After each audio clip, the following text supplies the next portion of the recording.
এই ভিডিওতে আমরা নতুন একটা স্ট্রাকচার ডিফাইন করব, সেটা হচ্ছে স্টুডেন্ট স্ট্রাকচার।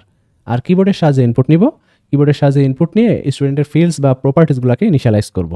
এখানে যেমন হার্ড কোডের ডেটা দিয়ে এমপ্লয়ের বিভিন্ন ফিল্ডস বা প্রপার্টিসগুলোকে ইনিশিয়ালাইজ করছি, এই কাজটা করব না। আমরা কিবোর্ডের সাহায্যে ইনপুট নিয়ে স্টুডেন্টের ফিল্ড বা প্রপার্টিসগুলোকে ইনিশিয়ালাইজ করব। মানে আমরা চাচ্ছি আমাদের প্রোগ্রাম একটু ডাইনামিক হোক। তো সে কারণে আমি প্রথমে একটা ফাইল ক্রিয়েট করে নিচ্ছি student.c নামে। তারপরে আমাদের বেসিক কোডটুকু লিখে নিচ্ছি stdio.h, দেন ভয়েড মেইন, রাইট। তারপর আমাদের স্ট্রাকচারটা ডিফাইন করতে হবে স্ট্রাক্ট স্টুডেন্ট, তারপর আমাদের সেমিকোলন দিয়ে শেষ করতে হবে। এখন এইখানে আমাদের প্রপার্টিস বা ফিল্ডসগুলো রাখতে হবে বা গ্রুপ করতে হবে। এখন আমি একজন স্টুডেন্টের কী কী রাখতে চাচ্ছি, আমি চাচ্ছি তার আইডি থাক, তারপরে তার নাম থাক ম্যাক্সিমাম 32 ক্যারেক্টার, তারপরে হচ্ছে এই সেমিস্টারে সে যে সাবজেক্টগুলো নিছে সেগুলোর কোড থাকবে, কোর্স কোড আর কি। তো আমি লিখলাম সাব কোডস, ঠিক আছে। এবং এই সেমিস্টারে সে 3টা কোর্স নিছে, তো 3টা সাবজেক্ট কোড এখানে থাকবে। তো এই হচ্ছে আমাদের স্ট্রাকচারের ডেফিনেশন।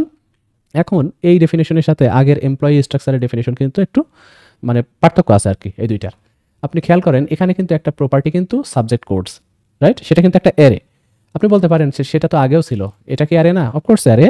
তো আগে এমপ্লয়ির জন্য যে নেম ছিল সেটা তো অ্যারেই ছিল, তো পার্থক্য আর কি, পার্থক্য আছে। খেয়াল করেন এটা ক্যারেক্টার টাইপ হওয়ার কারণে স্ট্রিং কপি ফাংশন দিয়ে কিন্তু সরাসরি একটা স্ট্রিংকে এই অ্যারেতে সেট করে দিতে পারতেছিলেন, টোটাল একটা স্ট্রিংকে বসায় দিতে পারতেছেন, রাইট। কিন্তু এটা ইন্টিজার টাইপ হওয়ার কারণে এমন কোনো ফাংশন নাই যে কি করবে আপনার টোটাল একটা অ্যারেকে ধরে এনে এই সাবজেক্ট কোডে বসায় দিবে, রাইট। 3টা ডেটা এনে একসাথে বসায় দিবে, এরকম কিন্তু ঘটবে না। তো এখানে কি করতে হবে আপনাকে প্রত্যেকটা ইন্ডেক্স বাই ইন্ডেক্স আপনাকে হ্যান্ডেল করতে হবে।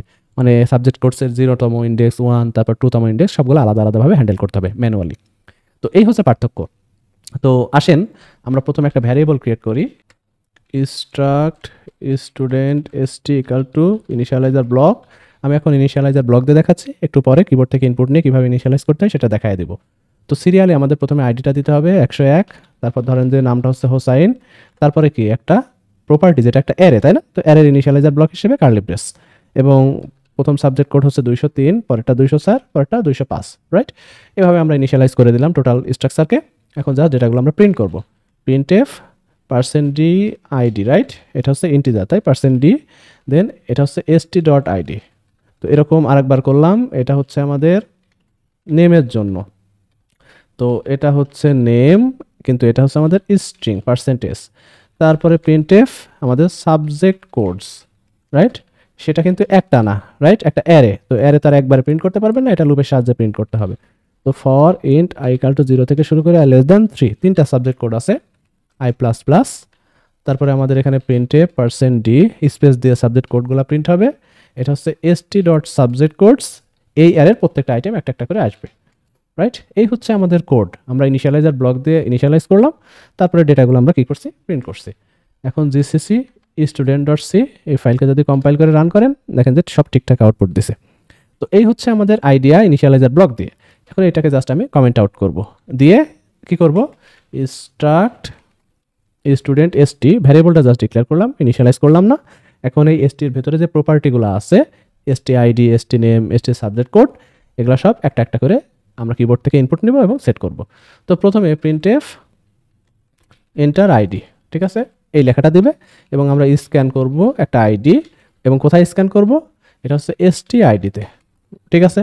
পরেরটা প্রিন্টএফ এন্টার নেম, আমরা কোথায় এই নেমটা স্ক্যান করব, স্ক্যানে %s, এটা হচ্ছে st.name, এই সময় আমাদের অ্যাম্পারস্যান্ড লাগে না, এতটুকু বেসিক আমাদের আছে। প্রিন্টএফ এন্টার সাবজেক্ট কোডস, এখন সাবজেক্ট কোড তার একটা না, তাই না, 3টা, সে কারণে একটা লুপের সাহায্যে আমাদের ইনপুট নিতে হবে i <3, i++, %d, then ampersand st subject codes, এই অ্যারের বিভিন্ন পজিশনে আমাদের স্ক্যান করতে হবে, 0তম পজিশনে, 1তম পজিশনে, 2তম পজিশনে। তো এই হচ্ছে আইডিয়া, আপনি কিবোর্ডের সাহায্যে ইনপুট নেবেন, তারপরে সেই ডেটাগুলো প্রিন্ট করবেন। আপনার এখন কিন্তু ইনিশিয়ালাইজেশন লিস্ট বা ইনিশিয়ালাইজার ব্লক কিন্তু লাগতেছে না।